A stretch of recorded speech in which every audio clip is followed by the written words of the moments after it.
Yo! Salut à tous et bienvenue. Aujourd'hui on se retrouve pour une nouvelle vidéo et aujourd'hui on va se pencher sur ce qu'on appelle les box mystères. Comme on l'avait déjà vu auparavant pour les Woodbox, cette fois-ci on va se pencher sur une autre licence qui se nomme donc les Neon Box. Je m'étais déjà abonné l'année dernière pendant 6 mois, donc du mois de juin jusqu'à décembre. Et le souci c'est qu'à chaque fois que j'avais filmé les box, et ben il me restait plus qu'à faire le montage et à chaque fois je prenais du temps et l'autre box arrivait et ainsi de suite.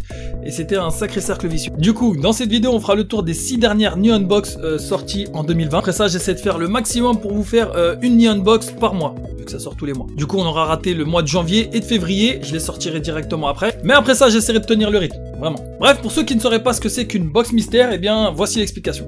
Qu'est-ce qu'une box mystère ?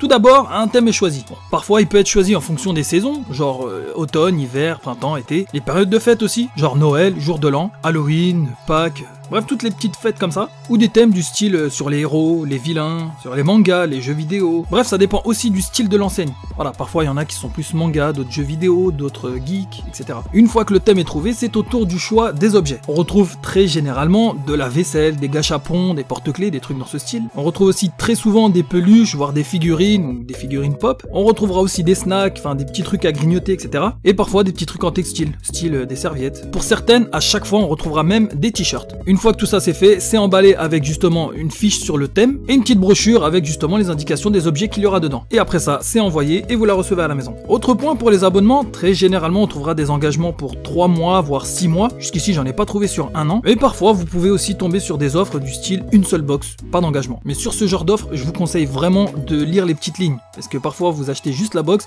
et il se trouve qu'en fait ça part sur un engagement.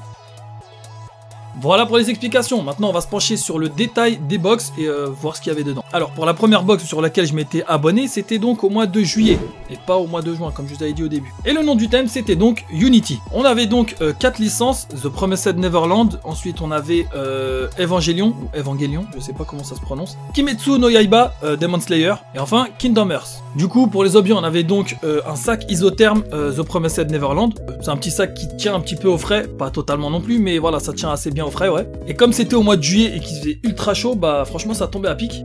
Après ça on avait eu un badge, enfin une sorte de pins, sous le thème de Kingdom Hearts. Alors honnêtement, je suis pas très fan de la licence Kingdom Hearts, et encore moins des badges. Voilà. Ensuite, on avait eu une figurine de la licence Evangelion. Et là, pour la figurine, on n'avait pas tous forcément la même. C'était toujours sur la même licence, donc Evangelion, mais ce n'était pas toujours le même personnage. Il y avait donc la figurine de Asuka, Rei, celle de Kaworu, et enfin, vous savez, le grand robot, là, je crois qu'il l'appelle le Eve, je sais plus combien d'ailleurs. Après ça, on avait une sorte de petite peluche, voilà, vous appuyez sur les pieds et puis les bras s'écartent, sous la licence de Kimetsu no Yaiba. Et là, pareil, on n'avait pas forcément tous la même, c'était soit Tanjiro, soit Nezuko. Après, on avait ce qu'on appelle un soba shoko, enfin un espèce de verre en fait, dans lequel tu mets ta sauce, et en fait tu viens tremper tes udon ou tes nouilles dedans avant de les manger. C'est la sauce que tu mets dedans et voilà. Moi j'ai l'habitude de faire tout le bouillon et tout avec, et puis on envoie tout. Mais voilà, il y a aussi ce procédé là en fait. Et bien sûr, on avait donc eu les motifs de Nezuko, vous savez, sur sa tenue rose là.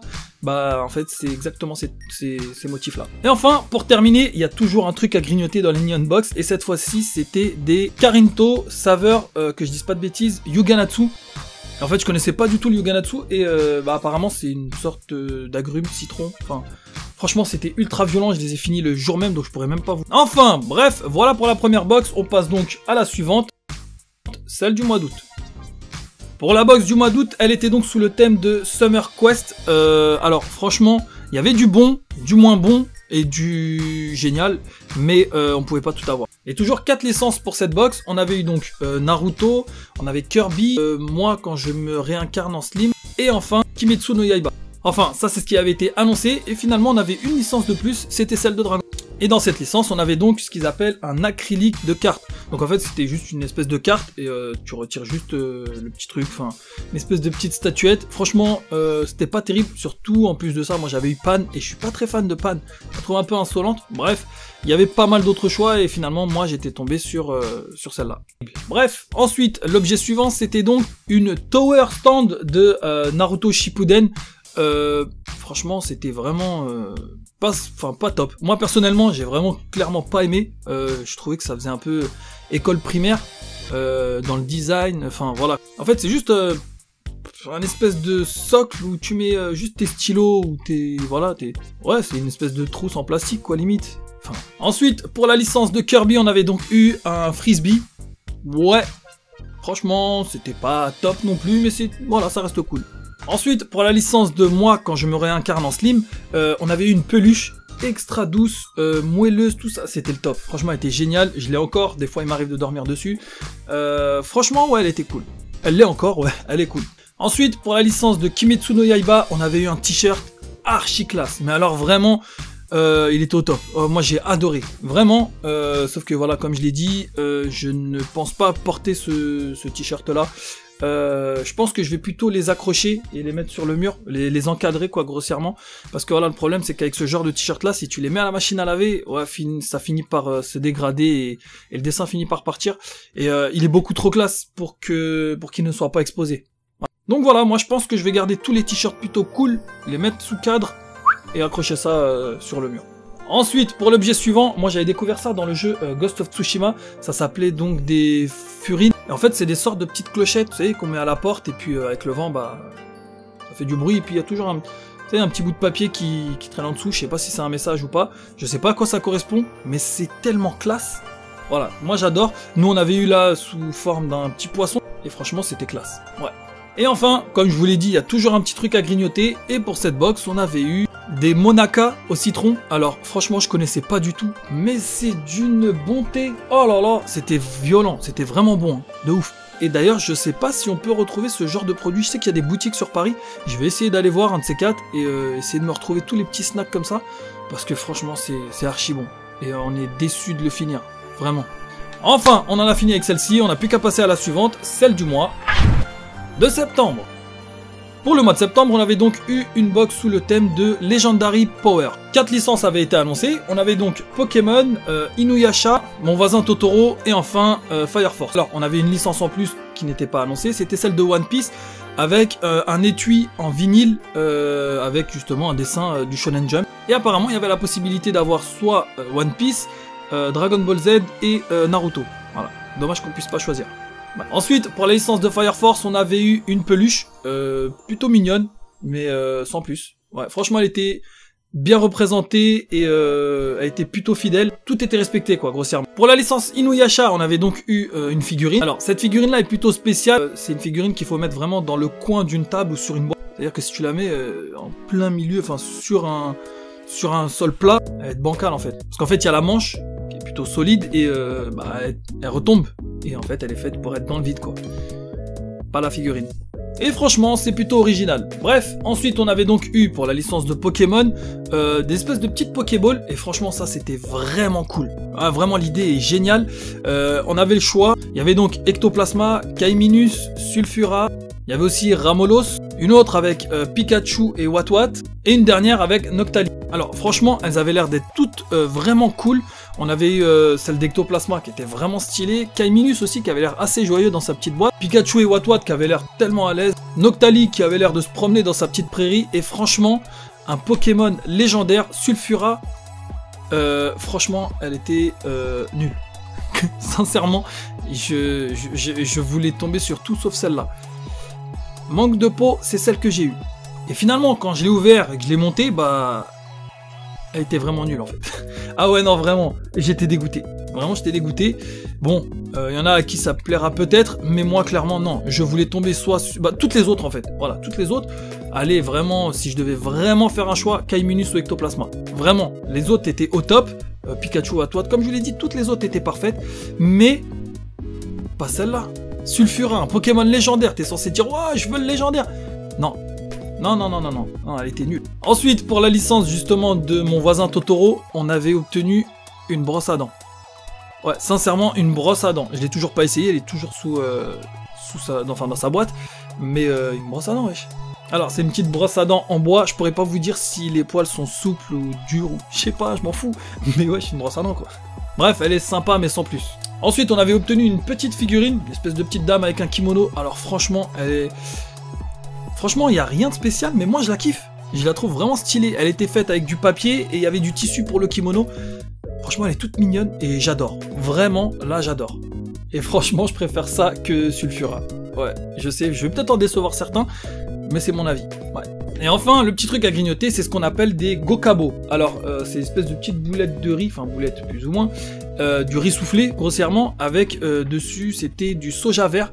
Et franchement, c'est délicieux. C'est vraiment ultra bon. Bref, voilà pour cette box. On passe donc à la suivante, celle du mois d'octobre. Cette box était donc sous le thème de Kawaii Kawaii, qui signifie effrayant, effrayant. Voilà. Donc, forcément, c'est Halloween, donc voilà, ça va avec. Grossièrement, c'était sous le thème d'Halloween, quoi. Donc, pour cette box, on avait eu que 3 licences qui avaient été annoncées. C'était donc Pokémon, The Promised Neverland et enfin Death Note. Bon, d'habitude, on en a 4, là, seulement 3. Ok, bon, on voit ce que ça donne. Et du coup, premier objet, sous la licence de Pokémon, on avait donc eu une petite serviette. Sans plus, voilà, assez mignonne, mais voilà, c'est tout, quoi. Et dessus, on avait donc Ectoplasma, le Pokémon Halloween, forcément. Ouais, c'est cool. Moi, j'aime bien Ectoplasma, donc du coup, ouais, là, on est servi. Et voilà, il est pas plus effrayant que ça, il est même limite kawaii, quoi, mais non, sinon, il est cool. Ouais, franchement, c'est cool. Ensuite, pour la licence de Death Note, on avait eu donc 2 objets. Le premier, c'était donc un t-shirt, mais celui-ci est plutôt classe, ouais. Donc voilà, moi, je pense que je vais garder tous les t-shirts plutôt cool, les mettre sous cadre, et accrocher ça sur le mur. Et le deuxième objet, c'était donc une peluche assez rondelette de Ryuk, franchement assez classe, plutôt mignonne, et bah on pouvait pas se passer de Ryuk pour Halloween, quoi, tout simplement. Ensuite, on avait un objet sans licence, mais toujours dans le thème d'Halloween, c'était donc des masques, il y avait la possibilité d'en obtenir un des deux, c'était donc soit un premier masque avec, vous savez, les maquillages des scènes typiques du théâtre du Japon, ou alors un autre, celui-là il ressemblait plus à un masque Ambu, vous savez, dans Naruto, une espèce de renard avec dessiné dessus le mont Fuji. Moi c'est celui-là que j'ai obtenu, il est plutôt classe. Ensuite pour la partie snack, donc à grignoter, c'était donc des petits beignets au kabocha. Le kabocha grossièrement c'est du potiron japonais, et franchement, bah c'est pas terrible. C'est vraiment pas terrible parce que quand tu manges ça, c'est étouffant. Donc t'es obligé de le manger et siroter un verre de lait, d'eau, du jus, de ce que tu veux. Mais c'est très... c'est assez étouffant en fait. Je dirais pas pâteux, mais si ouais, c'est un peu pâteux en fait. Voilà, c'est un beignet, une fois que tu le croques, ça se... Enfin, ouais, non, c'est... J'aimais pas. Clairement, j'aimais pas. Bref, voilà pour la box du mois d'octobre. On passe donc à la box du mois de... novembre. Pour la box du mois de novembre, elle était donc sous le thème de Natsukishi, qui signifie donc... Et bien sûr, le tout dans une période d'automne. On avait donc Sakura, la chasseuse de cartes, Pokémon, Naruto, et enfin GTO, avec bien sûr le professeur Onizuka. Du coup, premier objet donc de la licence de Sakura, la chasseuse de cartes, on avait donc une figurine, vraiment, elle était royale, elle était vraiment belle, vraiment. Un petit mouvement dynamique, pas plus que ça, mais voilà, il y avait cet effet transparent, les peintures étaient bien traitées, pas de bavure, franchement elle était nickel, elle était vraiment nickel. Là cet objet là je le valide, mais vraiment, vraiment j'étais pas déçu. Ensuite pour l'objet suivant on avait donc la licence de Pokémon, et c'était donc des baguettes. Pour ça il y avait 2 possibilités, soit directement avec un dessin de Pikachu, c'est celle qu'on avait obtenue, ou alors une Pokéball, voilà. Bah écoutez, moi pour celle de Pikachu, j'étais plutôt satisfait, je préfère celle-là, elles étaient vraiment classe. Voilà, la grosse tête de Pikachu, les baguettes sont vraiment stylées. Que dire de plus? En fait, c'est voilà, elles ont leur petite boîte pour être emportées. On n'a pas l'habitude de ça en France, mais voilà, au Japon, je sais qu'ils ont leur bento et ils balancent ça, voilà, ils emmènent ça, c'est leur goûter ou leur repas à midi. Non, nous on a notre bonne vieille fourchette et notre bonne vieille cuillère, couteau, machin, voilà. Mais le jour où je mangerai des nouilles au travail, j'embarquerai les baguettes, c'est sûr. Ensuite, pour la licence donc de Naruto, grosse déception pour moi. C'était donc un poster, et ça faisait très poster primaire en fait. Naruto en fait, cette licence, elle a la chance en fait d'avoir des scènes et des personnages qui peuvent vous donner justement des décors très stylés en fait. Là, dans ce poster là, ça manque de dynamisme. Le personnage est, sans plus, enfin Naruto, voilà, on l'a connu plus stylé que ça quand même. Là c'était un petit peu une scène... rose et bredouille quoi. Alors que moi j'aurais préféré vraiment un truc qui explose, que ça nous envoie de la bagarre quoi. C'est ça Naruto. C'est pas juste un mec qui saute de maison en maison dans son village quoi. Bref, voilà pour les licences annoncées. Après ça on avait donc eu 2 cartes postales, je crois que c'était la même pour tout le monde, sans plus. Voilà, vraiment sans plus. Là j'ai pas trop de commentaires à dire. C'était vraiment sans plus. Ensuite, on avait eu un autre objet, donc toujours sans licence. Une petite figurine comme ça, c'était un Manekineko, vous savez, le petit chat là, avec justement des feuilles d'érable, je sais plus comment ça s'appelle en japonais. C'est le Momiji, voilà c'est ça. En gros, c'est des feuilles d'érable en fait, et pour représenter l'automne en fait. Franchement, elle était vraiment classe celle-là. Et enfin, pour la partie snack, ce mois-là, on avait donc eu ce qu'on appelle des okochi. Alors, c'est plutôt un biscuit moelleux, avec donc du soja vert, et à l'intérieur, en fait, on a du riz soufflé. Franchement, ça va. C'est plutôt bon, mais sans plus. Je raffole pas, quoi. Et enfin, dernière box donc de l'année 2020, c'était donc celle du mois de décembre. Cette box était donc sous le thème de Doki Doki Holidays, Doki Doki qui signifie, après traduction, palpiter. Alors, pour cette box-là, il n'y avait pas grand-chose qui avait été annoncé. Premier objet sous la licence de Dragon Ball Z, c'était donc des chaussettes. Je sais pas si vous vous souvenez les chaussettes ninja là. Bah là, c'était sous le thème donc de Dragon Ball Z. Franchement, archi classe. Malheureusement, je pense qu'on a tous la même taille parce que sinon, ils nous auraient demandé les tailles différentes et c'est pas le cas. J'espère qu'elles me vont, qu'elles sont pas trop petites ou trop grandes. Je chose quand même du 43, 44. J'espère que ça rentre, mais franchement, elles sont classe. Vraiment très très classe et assez marrantes. Parce qu'en fait, on dirait, enfin sur le dessin dessus, on dirait en fait des tongs à la japonaise. Ensuite, pour la licence de Pokémon, on avait donc eu deux objets. Un premier donc qui était un espèce de petit socle, un tapis. Je sais pas ce que c'est exactement. Si on pose juste le verre dessus ou je sais pas. Nous, on avait eu celui de Evoli. On aurait pu en obtenir d'autres, hein. Il y avait Pikachu, Salamèche, il y avait même Mew. Et là, franchement, je voulais pas faire de choix. Vraiment, je ne me suis pas dit « Oh, j'espère que c'est celui-ci ou celui-là ». Ensuite, le deuxième objet, toujours dans la même licence, c'était donc la partie snack. Voilà. Et c'était des espèces de des petits biscuits au chocolat. On dirait des céréales, un peu... du Chocapic en fait. Grossièrement, c'est voilà, du Chocapic, mais avec la tête de Pikachu. Franchement, c'est plutôt cool. Voilà. Ensuite, pour la licence donc d'Animal Crossing, écoutez, c'était plutôt chouette. Grossièrement, c'était un Kinder Surprise. Voilà, c'est ça. Non, sérieusement, hein, c'est un Kinder Surprise, donc un œuf au chocolat. Ah, vous mangez le chocolat et puis après il vous reste, vous savez, l'intérieur quoi. Vous n'avez plus qu'à l'ouvrir. Et dedans, vous avez donc des toutes petites figurines de personnages donc d'Animal Crossing. Vous devez choisir. J'aurais bien aimé avoir, vous savez, le petit chien avec sa guitare là. J'avoue, il casse les pieds, mais la figurine est plutôt classe. Ensuite, pour la licence donc de Promised Neverland, on avait donc eu une peluche de Emma, vraiment classe. Elle est mignonne, kawaii, tout ça. Franchement, j'aime bien. Ouais, je suis pas très fan de peluches, mais les peluches de Neon Box sont plutôt pas mal. La coupe est fidèle, pareil pour les yeux, la tenue. Franchement, ouais, elle a un grand sourire, des yeux bien grands comme ça, comme dans l'animé, et franchement, ça c'était plutôt cool. Ensuite, pour la licence de Yu-Gi-Oh, on avait donc une petite figurine de Yami Yugi. Vous savez, quand il est transformé, là, pas quand il est tout petit bolos. Là. Ça, je trouve ça assez original, franchement. C'est la deuxième figurine qu'on obtient comme ça. Et elle est vraiment stylée. Voilà, c'est tout pour les box de l'année 2020. Enfin, les 6 dernières en tout cas, puisqu'avant ça, je n'étais pas abonné. De toute façon, j'ai relancé l'abonnement. Donc, du mois de janvier jusqu'au mois de juin. Croyez-moi, je vais faire mon maximum pour vous offrir justement une vidéo par mois pour vous en parler. Je vais rattraper mon retard déjà. Il reste janvier et février.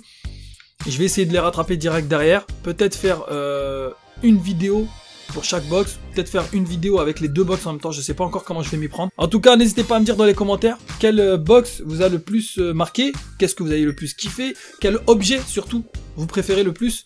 Je vous invite aussi à partager la chaîne, hein, ça m'aiderait énormément. Si vous êtes nouveau, bienvenue à vous. N'hésitez pas à cliquer sur la cloche pour être mis au courant lors de la sortie de mes prochaines vidéos. Quant à nous, on se retrouve dans une prochaine vidéo, soit pour du déballage, soit pour du jeu vidéo. Ciao!